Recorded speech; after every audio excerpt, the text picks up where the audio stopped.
Hello and welcome back, everyone, to Varsity Tutors Virtual School Day and our second field trip to space with astronaut Leland Melvin. So we're excited. I know a lot of people enjoyed last week. A lot of people invited friends. So if you're here for the second time, we're thrilled to see you back. If you're here for the first time, welcome. And we promise it's going to be a blast or a blast off to space. A lot of you are veteran junior astronauts by now, so you know this, but for those who are here the first time, just want to remind everybody how the classroom works. We've got a new and improved chat to the right of where the video is. Leland's going to ask you a handful of questions to find out what you know about space, and then we want you to ask him questions to find out what he knows about space. It's quite a bit, as we learned last week. So throughout class, if you have a question you want Leland to answer, we won't be able to get to all of them. We're going to get to as many as we can. Type in a question in that box there. If you include your name with it, Leland wants to know who's asking all the good questions. So include your name and ask the questions. Also, in about T-minus 20 minutes or so, we're going to do another opportunity to take a selfie with Leland. He's already got a couple of poses picked out, looking stargazing, kind of ready for launch, all those kind of things. So make sure you have those phones ready. Remember from last week, we learned that without the space program, we probably wouldn't have those slick digital cameras like we have in our phones right now. So get your phones ready. Be ready for that selfie. And remember, when you upload it to Varsity Tutor or to Instagram, too many brand names. When you upload it to Instagram, if you tag Varsity Tutors and Leland Melvin, you'll be entered to win an autographed picture and an astronaut pass from Leland. So get those cameras ready. And with that, let's turn it over to the man himself. Leland is going to tell us all about what it's like going to space, living in space, and then, as all field trips must end, coming home from space. But Leland, take it away. Thanks, Brian. Hello, everyone. I'm so glad to be back here. You guys were awesome. I've seen all the pictures, all the posts, all the thumbs up. It's been amazing. We want to talk about chasing space, science, and life lessons. And I think you guys some of you are really ready for space right now because it looks like you're ready to go. But we got some rules. First thing, have fun. Make sure that you ask a lot of questions, as Brian said. Send them now through the chat and then answer the questions. We're going to answer these questions with pop quizzes. And the other thing is you got to brush and floss twice a day, no matter where you are, okay? Because it's really, really cool. So we got an agenda again. We're going to do this preparing to leave Earth, what it's like to leave the Earth. How do we get ready for that? 3, 2, 1 blast off, riding in a rocket. I've got a model here. This is my space shuttle Atlantis model. How we're going to get this thing off the planet. And then what life in space is like on the shuttle and on the ISS. And then what it's like to come home. So that's kind of be the agenda. And there's this thing that we train in. It's called I'm going to ask you, what is it called? What do we call this reduced gravity airplane I flew on to train for space missions? All right. And I see some answers coming in. Some people are saying the insane plane. Okay. The Starship Enterprise, the observed bird. Okay. But no, we called it something else. We called it the vomit comet, because when you're floating in this thing, you get 25 seconds of weightlessness. And so in this 25 seconds, if you're up on the ceiling and it gets the clock counts down to 25, you're falling down to the bottom, but your stomach gets a little queasy sometimes. Just like when you're on a roller coaster, that top of the roller coaster, you're getting a little bit of microgravity, and we get 25 seconds of it in this airplane. So it's really cool to be in that. But when you get sick, you do 44 total parabolas. So if you get sick on the first 2, it's not a fun flight. So, but you got to stay down and be ready for it. So the vomit comet was the answer. And there's other training that we do. When I was first in the astronaut corps, they trained me how to fly this jet, the jet right there, the T-38.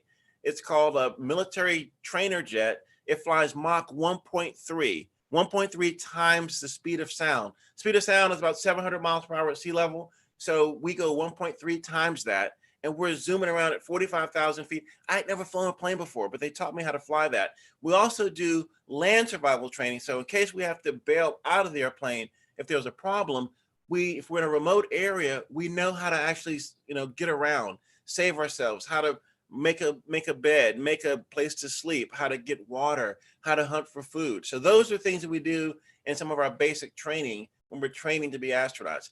And I think when you guys are going through your football training or your basketball training or training for a math Olympiad, you do similar training. So training is training. You just put your mind to it and you keep doing it And it's a lesson that we do for whether it's space or sports or whatever we're doing. Now, what do you physically have to do to get ready to go off the planet? You have to get your body ready. So you have to be healthy. You have to have a good mindset. You know your job, you know your mission. Just like if you're taking a test, you got to practice, practice, practice. So when you get there, you can perform. And I think leaving the planet, it's only a handful of people that have done that. But there's multi-billion-dollar laboratories that we're installing. The space station costs so much. It's a lot of money, but it's a lot of time that people from all around the country and all around the world work together. And it's all about preparation. So always be prepared, ready to go, no matter what you're doing. And I think, this idea of getting ready for space, it's like, healthy, drinking a lot of water, eating your vegetables, eating your green beans. It's really important to be healthy. And then being handy, being able to use tools and put things together. Well, my dad, he was a school teacher. We didn't have a lot of money. So my dad wanted to take us on a vacation. So he bought a $500 bread truck. He drove it into the driveway. And it said Marita Bread and Rolls on the side. I said, "We're going into the bread business, Dad?" He said, "No, this is our camper."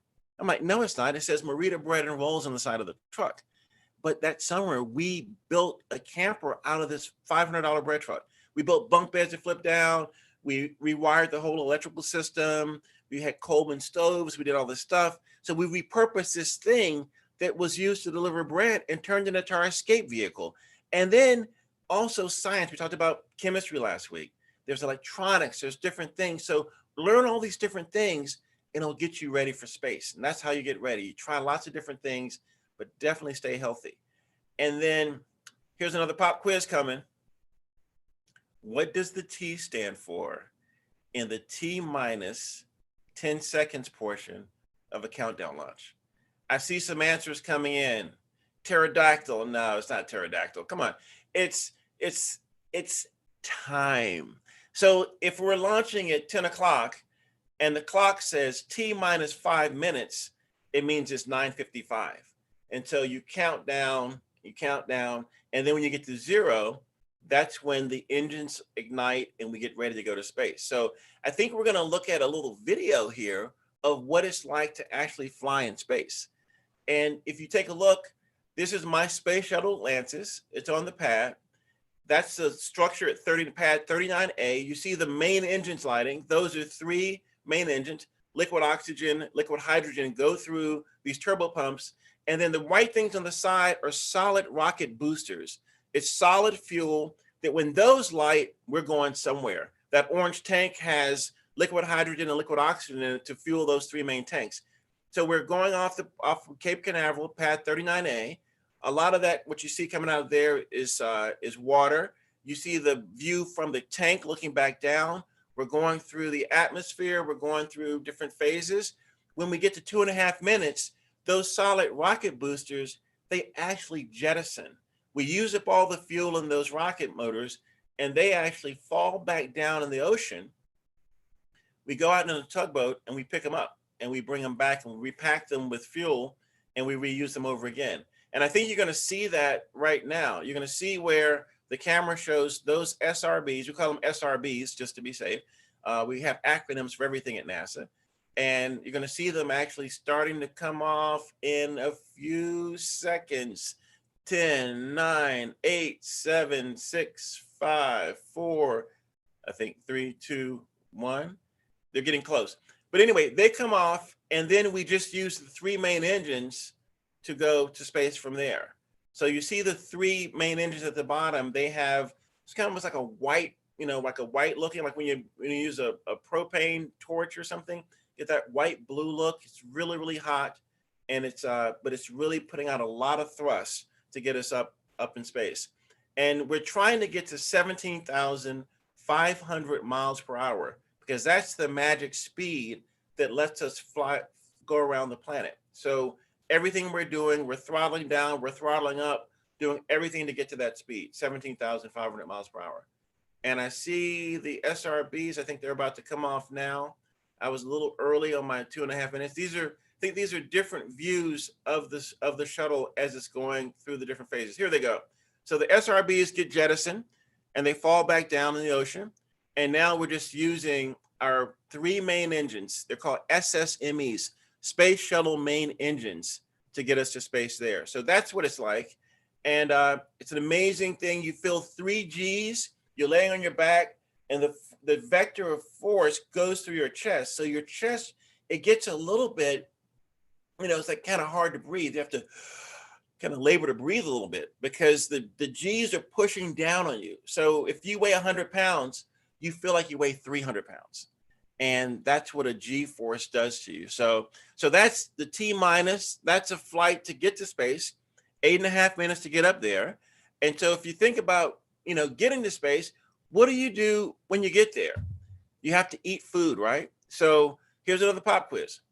Which of these is the most challenging thing to do in space?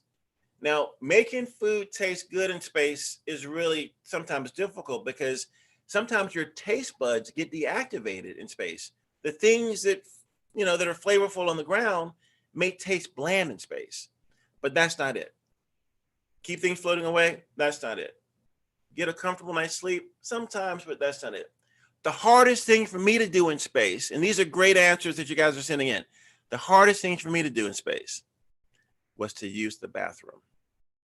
You know why? Because you can't train for that on the ground, okay? Especially number 2, because in space, the thing is, everything floats.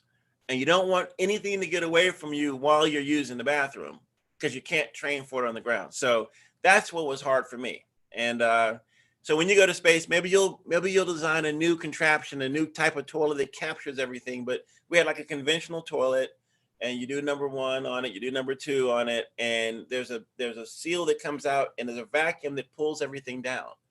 But but it's hard to do. It's hard to do. So that's the thing that's hard to do in space. And there's another question I have for you guys. How many trips around the Earth does the International Space Station make every day? We're traveling at 17,500 miles per hour. We're 240 miles up from the Earth. And I see we're flying over Africa in this picture. What is the answer? I see some of you are getting B for 2, C for 4, 17,500 miles per hour. The answer is E, 16. We go around the planet 16 times every single day. Every 90 minutes, you can do the math. 90 minutes, there are 24 hours in a day. Do the math, you can come up with 16. So that's the math class today too. But getting ready, getting prepared for life in space, living in space, working in space, these are all things that you have to know about. And I think, we get this perspective. We get a perspective shift when we're in space. If you look on the left, that's a picture of the Caribbean Ocean. I almost needed new definitions of blue to describe the different hues of blue as I looked at the ocean. The top right picture, that's the Middle East. That's the Nile River, the Red Sea, the Mediterranean Sea. There's Israel, there's Egypt, there's Africa. There's all these places that I saw in space were so stunningly beautiful, and there were no borders. You see the geographical borders, but you don't see any borders you see on a map that this is, Azerbaijan, and this is Russia, and this is, no, we don't have those in space. It's just one blue marble, one planet for all of us to live on and work together. And the bottom right picture, that's the East Coast, New Jersey, Delaware, Maryland, and Virginia. It's kind of like turned the opposite way, because you think of the East Coast, that looks like it's really the West Coast if you're looking at it going from the north, but we're traveling the other direction. So you're actually seeing the East Coast. It looks like it's on the other side of the country. So that's pretty cool. And then the next slide, if you look at, this is what it looks like when you get in space. So we looked at the planet. Now we look off to the deepness and blackness of space.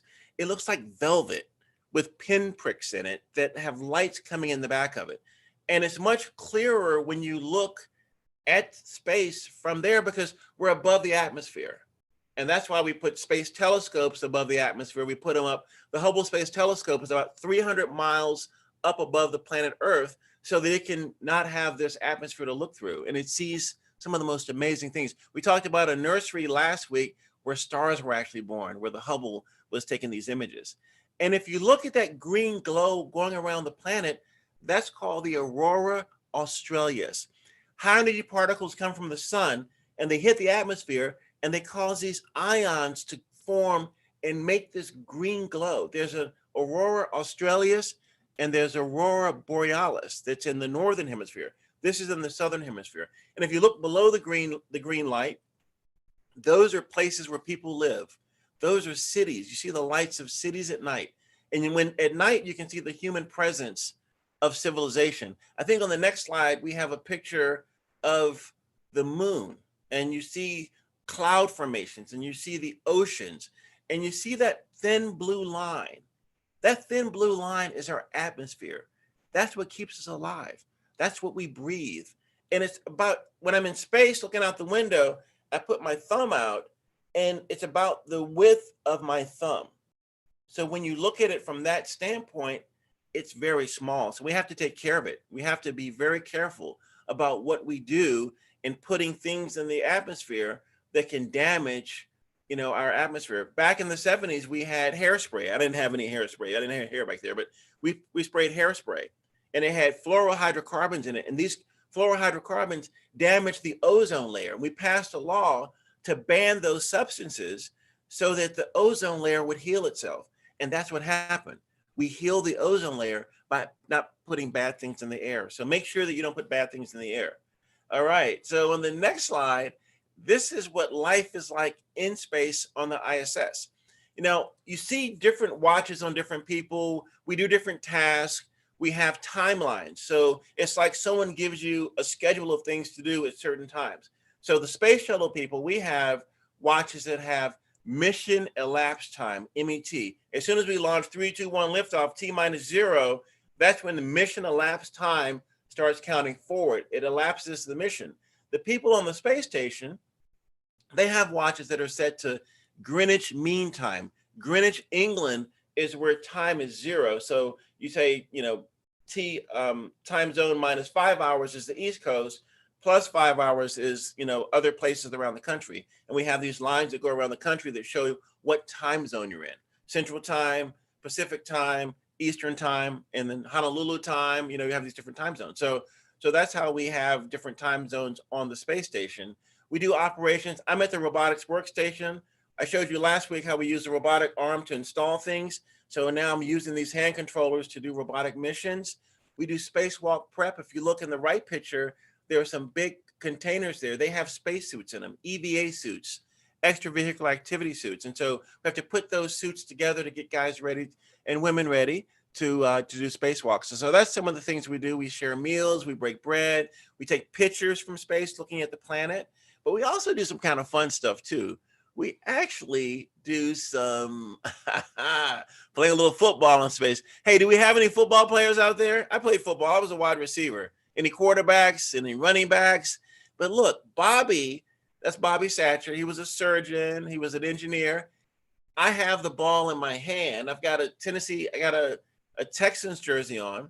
He's got a Redskins jersey on, and he's trying to drive me through the space station. If you look below my head, you see pictures that we have up of our that's a Russian cosmonaut, Yuri Gagarin. You see below my feet, ISS food warmer. You see all these little things that are around the space station. Storage, we have Velcro. We talked about Velcro last week. We have things Velcro to the wall. But this is some of the things that we do in space after we do our work.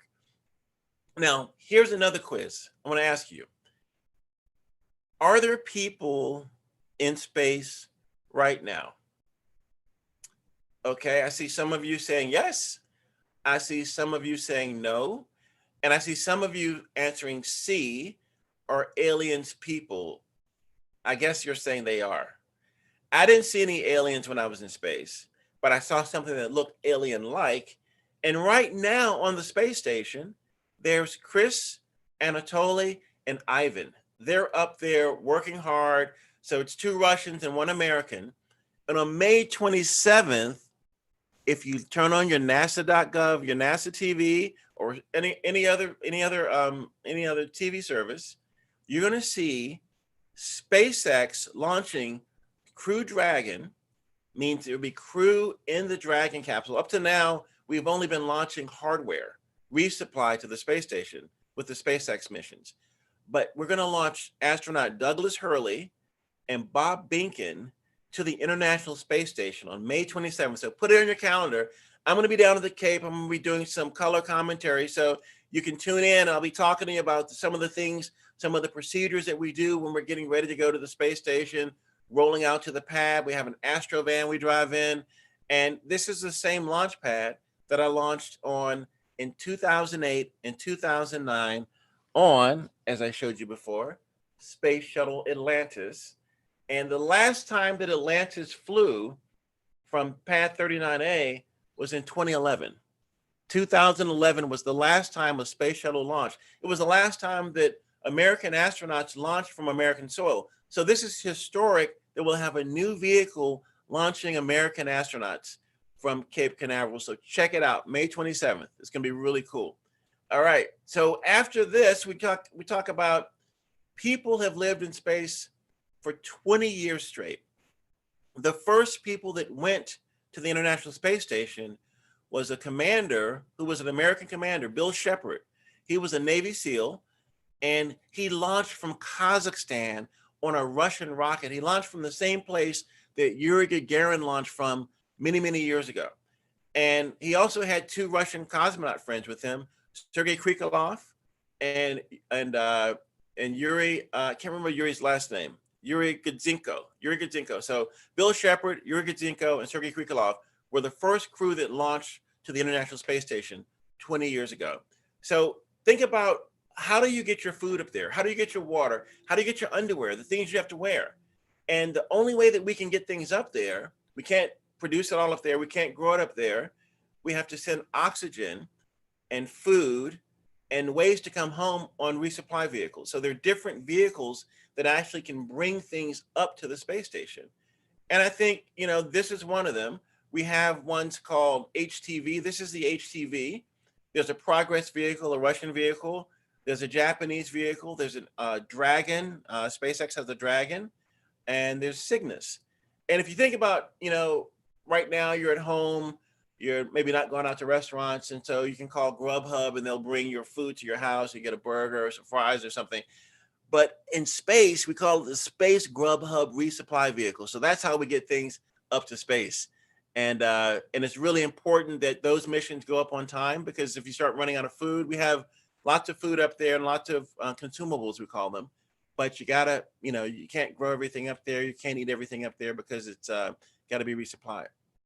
And if one day we go to Mars, maybe you go to Mars or somewhere distant, we talked about that last week, do you bring it all with you or do you build it there? So those are things for you to think about from last week's lesson.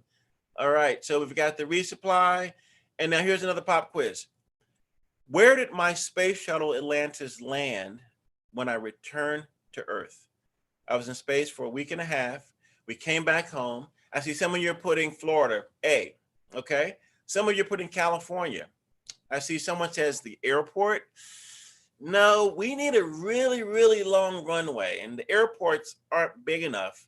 We have a runway down in Cape Canaveral that is extremely long. So if you miss the landing at the end, you might want to land in the middle. You can still do it and come to a stop at the end.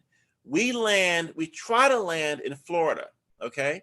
Because if you land in Florida, all the buildings and all the things for getting the shuttle turned around to fly again are down there.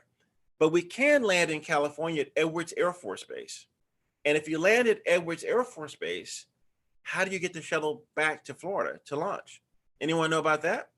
Well, we have a 747 airplane that has these structures up on it, and we use a crane and we put the shuttle actually up on top of the 747, and we fly it all the way back across the country, land at Kennedy Space Center, and we demate the shuttle and we refurbish it to go back in space. But the thing is, it costs $1 million to do that operation. So we prefer to land in Florida. And the thing is, when I was in space flying around the planet, we were actually looking at the weather. There were clouds that were over Florida where we were going to land.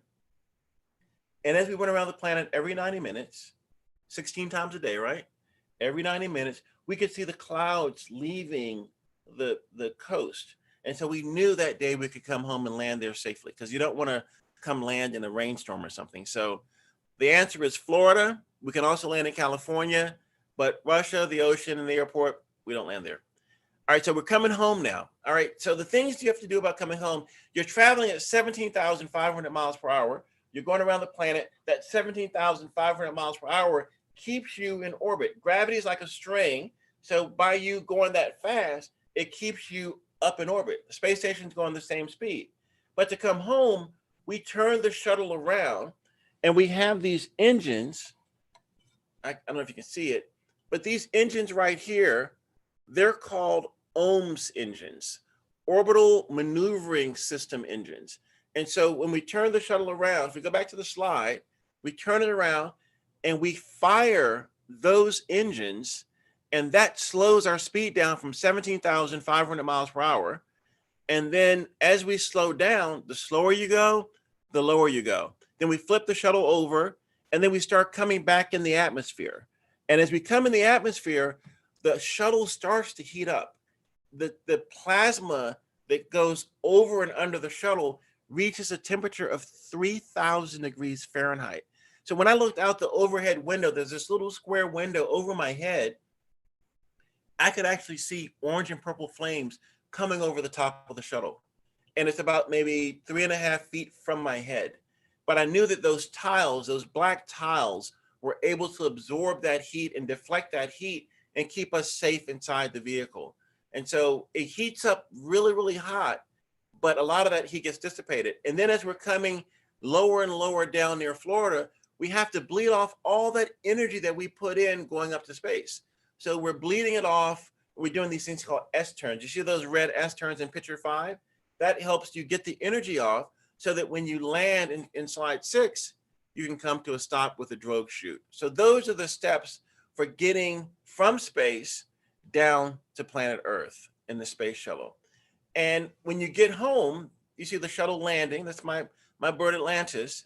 You get home, you come to a stop, you have to safe the vehicle and flip some switches so that the pyrotechnics that could be used to blow the doors if the hydraulics were failing. So we have all these different systems for lowering the landing gear. So we have to get the vehicle safe so that the technicians coming out to get us out are safe and don't have pyrotechnics that could blow. And once you start walking out of the shuttle, you actually start crawling because your body has been deconditioned while you've been in space. You know, in space, your heart doesn't have to pump as much blood because the gravity, there's no gravity pulling it down to your feet. So your heart gets smaller in space. And so now when you get back home, you're having to work extra hard to now pump that blood back up.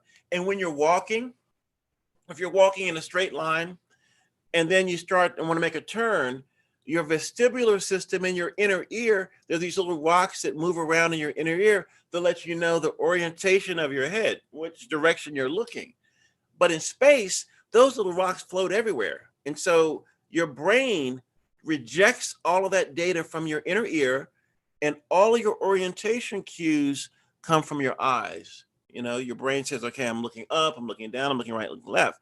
But now when you come back home, the brain is now trying to incorporate all that data back from your ears, and now it's confused. And so if you're walking and you start turning, you'll fall over. You could easily fall over. So we walk, the doctors tell us to walk in a straight line, and then we stop, and then we turn, and then we walk in another straight line. That keeps you from feeling that inner ear problem that you have when your brain's trying to rewire itself to hear, not to hear, but to actually get those orientation changes through the inner ear. So that's coming home. If you go running, if you go, doing other things, you might be a little winded. Back in the day when you came home, when you didn't have a way to exercise in space, your bones would actually be brittle because your bones in space, the calcium stops letting your bones grow in space because there's no gravity to make you think you're getting loaded. So now we have workout systems in space called the resistive exercise device that let your bones feel like this pressure, like this force. So we do deadlifts, we do squats, we do overhead presses, we do curls, we do bench presses, we do all these things to trick your body and making it think that it's in 1G in gravity, so that when you come home, you won't have problems with broken bones or being osteoporotic, So those are some of the things that you have to do when you touch down. And I just want to tell you, this has been a great time to talk to you. I'm gonna see some of you one day with your Mach 25 patch on, with your, all your patches on, and your mission starts right now. It took me 8.5 minutes to get to space, but it took me over 10 years to prepare for that first mission. And I had to overcome many obstacles. We're having to overcome COVID-19 now. We can do this. We're putting our brains together. We're working. We're doing our part. We're wearing our masks. We're doing what we have to do. And it's preparing you for never giving up, for believing in yourself, for listening to your parents and your teachers, for doing what you have to do to be positive, to believe in yourself, to be or do whatever you want to. So just know that you can fly in space to Mars if you want to. You can get one of these bolts from your mission that holds down your shuttle or holds down your vehicle. You can do anything you put your mind to, but you got to believe in yourself. You got to work hard. You got to stay focused and disciplined, and you got to do it with grace. Do it with a smile on your face and have fun. So that was our science and life lessons in space. We had a great time. Hey, Brian, we got some really other cool things about to happen, right? Exactly. Yeah. So actually, you mentioned do it all with grace. We've got some questions coming in. We're going to do more Q&A in a second. Right now, if everybody wants to get those cameras ready, we're going to do some selfie time. But actually, someone named Grace asked a question that I think is pretty appropriate right now. Really? She asked, do you like teaching us? I think I know the answer, but I failed a couple of these pop quizzes. So Grace wants to know, do you like teaching us? Well, Grace, my mom's name is Grace, so I love that name. And I love teaching. My mom was a teacher. My father was a teacher. And I know that the people that they've taught, they've done really incredible things. So I'm hoping that I can be just as effective teaching you and helping you do whatever you want to do with your life. So yes, I love teaching you. You guys are great. I've seen your selfies on Facebook and Instagram. You guys are wonderful. You're giving me thumbs up. You're looking at the screen. You look great. Take that energy, take that rocket fuel, and apply it to what you want to do and what you want to be when you grow up. Okay. Perfect. And a great segue to let's do some selfie time. So in a second, I'm going to put Leland on full screen so you guys can get that picture. Reminder that if you put it on Instagram and tag Leland and Varsity Tutors, you'll have the opportunity to win an autograph and a space patch. I don't know if you have that patch nearby. We'll hold it up maybe at the end so everybody can see it. But in the meantime, let's get everybody some big smiles. Leland, I know you've been working on some new positions and poses. So once you've got that patch, I'm going to put you on full screen, and let's give everybody about 30 seconds to get that picture. Get your cameras ready, everyone. We're going to do 3 poses, okay? Okay, I'm going to do a countdown. 10, 9, 8. Okay, we're going to do this pose, the thumbs up pose. So 10, 9, 8, 7, 6, 5, 4, 3, 2, 1. All right, the next pose is we're going to be looking up to space, okay? I want you to point your fingers up and look up like you're looking to space. You ready? 10, 9, 8, 7, 6, 5, 4, 3, 2, 1.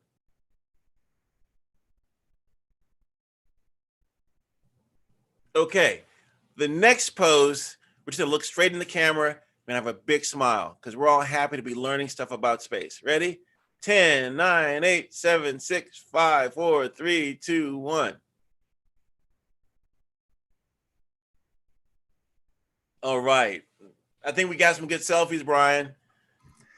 Perfect. Well, thanks Leland for innovating. This is definitely a scientist. You innovated from one week to the next for even more cool poses. So we appreciate that.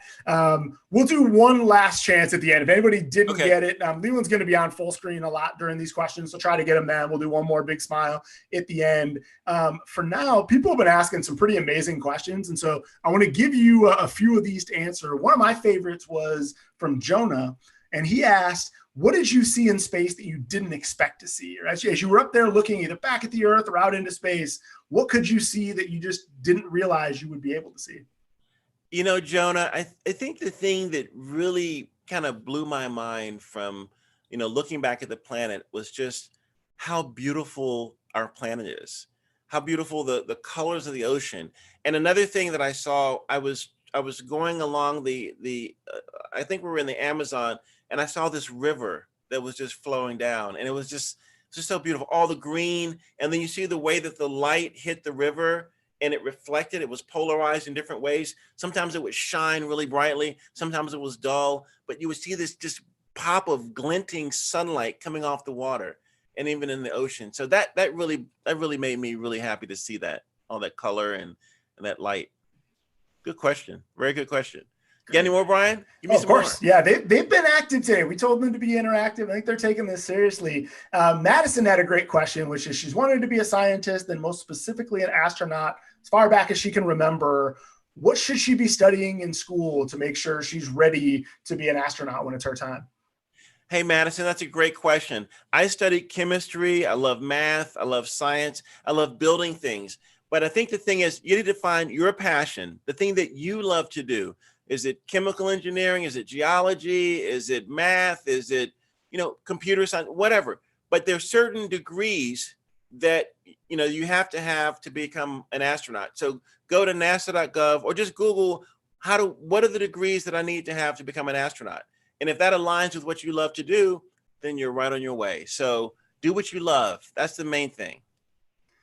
Perfect. So clearly, you seem to be loving what you're doing right now. So I love that. I think another good point you make there too, Leland, is we don't know what types of technology in 20 years that NASA will need. Right? There's always kind of evolving, and so yeah, do something you're passionate about, and NASA will probably catch up to you at some point. So and Varsity Tutors is all about learning, and so being a lifelong learner, I'm always learning things. I'm 56 years old. I'm much older than you guys, but I'm every day still learning things. You can always learn. So always never stop learning.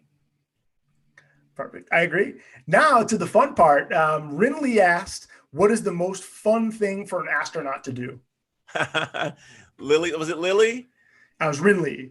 Ridley, really, that is a funny question. We have these stupid astronaut tricks that we do. So like I took this water bubble and I grew it like about this big, and I threw M&Ms in the water bubble. I had like 3 or 4 M&Ms in there, and I floated up to the water bubble, and I sucked it in and almost choked because the water bubble was like, you saw that last week, I think. That was fun. The other thing that we do is we actually get a group of astronauts, and we roll them up into balls. So you like roll up in a ball, and then you have the other astronauts that are the pins. So you bowl the astronaut down the space station and knock down the other astronaut. So that's bowling astronauts. That's kind of crazy. And then just looking out the window and taking pictures of our friends, looking out the windows, bringing up music and playing the music while we're looking out the window. Just many different cool things you can do up in space. Good question. Nice. Now, a lot of questions. Space does sound fun. Another fun angle, I guess. A lot of people have been asking about your dogs. They've seen them in the pictures. I think somebody actually forgot the name. Somebody had just asked, Sarah asked, can you bring your cat or dog into space? And a lot of people were asking. I think Noah was one of them. Sophia was another. Asked about your dog's name. So can you tell us about your dogs, and did you have an opportunity to bring them to space, or would someone else? So Theo and Noah, I would have loved to take my dogs to space. Actually, when my first dogs I had were Jake and Scout. So they were in the kennel, the Sea Dog Inn, and I called the Sea Dog Inn from space to check on them. And I think they were trying to get the phone over there and just let them hear my voice and they could bark a little bit, but that didn't work out. But so they didn't make it to space with me. But right now, we're looking at going to Mars, going back to the moon and living there for a long time. So I think it'd be good to be able to take our pets with us, take our animals with us. They're our family members. And so I know that Laika the dog had gone to space, back in the Russian era. And I think there'll be ways to take our animals to space one day in the near future. Maybe you can take your cat or your dog or your goldfish, maybe. Excellent. Now, a question that somebody asked that I'm glad they did. I think it was Anwada asked. So I've got these glasses on. Is it possible to go to space even if you wear glasses? Yes. So some of my friends actually put their glasses on in space. Sometimes if there's not enough light, you can read, but you can also get LASIK now. They allow people to have LASIK surgery to go to space. And if your vision is at certain prescription, you can make it better through LASIK and through other procedures. But yeah, there are people that wear glasses in space. If you look at some of the old NASA pictures, you'll see people in glasses. But if you go to nasa.gov and look up the requirements for an astronaut, it will tell you what your vision needs to be corrected and uncorrected. Okay, so take a look at that, nasa.gov, and look up for astronauts. Excellent. Another question I think you'll really like, because we talked about this before, came in. Somebody was asking last week, actually, but I made a point to write it down. They wanted to know, one, did you do the comics that were in last week's when we were showing with your chemistry set and everything? And two, you should write a graphic novel. What do you have to say about that? Well, I did not draw the comics from last week where I was like mixing those chemicals together. I do like to doodle a little bit, but I'm not as good as that person that drew that. And I am actually working on a graphic novel right now. It's a 3-part series, and kids are actually going to space with my dogs. Don't tell anybody, okay? But my dogs and some middle school kids are going to go to space with me. So get ready for it. It's going to be a really cool series, and I hope you enjoy it. I don't know when it's coming out yet, but we're working on it right now. My buddy Joe is working on it with me, so it's gonna be really cool. Good Excellent. question. Well, I'm excited about that. I think you've also got, our title of these lessons was Chasing Space. And, there's a grown-up version of the book, kid version of the book. So if you've enjoyed learning from Leland as much as I have, there's plenty of more opportunities to check them out. Before we do one last selfie. Oh, go ahead. Yeah. And if you don't want to, buy the book, Chasing Space, if you can't buy it or whatever, go to my website, lelandmelvin.com, and I have activities on the website. And I also have videos of me in space, working in space and doing different things. So check that out too. If you want to buy the book, go ahead, but you don't have to. But if you want to check out really cool space stuff, lelandmelvin.com, and it's under STEAMography.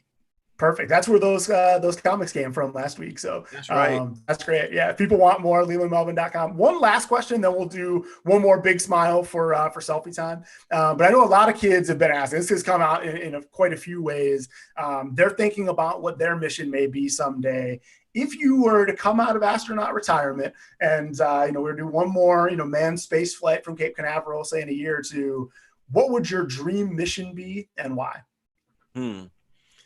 And I would say human space flight versus manned space flight, because this is for the women too. It's for everyone. So don't think, oh, it's only for the men if people say manned space flight, because it's for everyone.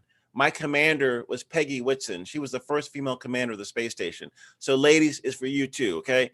But I think my ideal mission would be to fly with some incredible people, because it's not about the mission, it's about the journey with people that you're flying with. And I think for me, going to Mars or back to the moon would be really cool with some really good friends, good people, take my dogs up there and trying to build a habitat on the moon so that more people can go and get that orbital perspective we talked about, looking back at the planet and seeing all these systems and the way that cloud formations in China will eventually make their way over to the East Coast, and what we do here can affect people over there. So making sure that everyone gets that perspective and understands how we can all live and work together off planet and on planet. That's great. Well, and if you don't get a chance to do it, I'm pretty certain at least some of the kids from today's lesson or the last two lessons will get a chance to do it.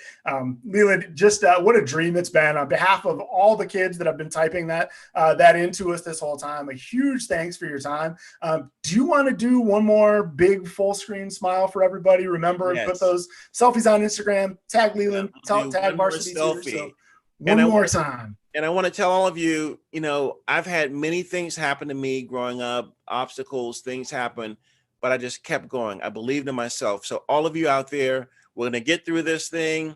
We're going to go to do our graduations. We're going to do all these other things, but believe in yourself, work hard, and know that you can do it if you don't give up. You ready for the selfie? Last time. Here we go. I'm going to do a thumbs up. Do whatever you want to do. So here we go. Big smiles.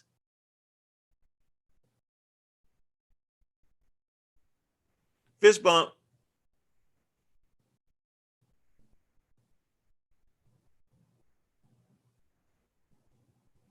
And now the last one, Star Trek, Mr. Spock.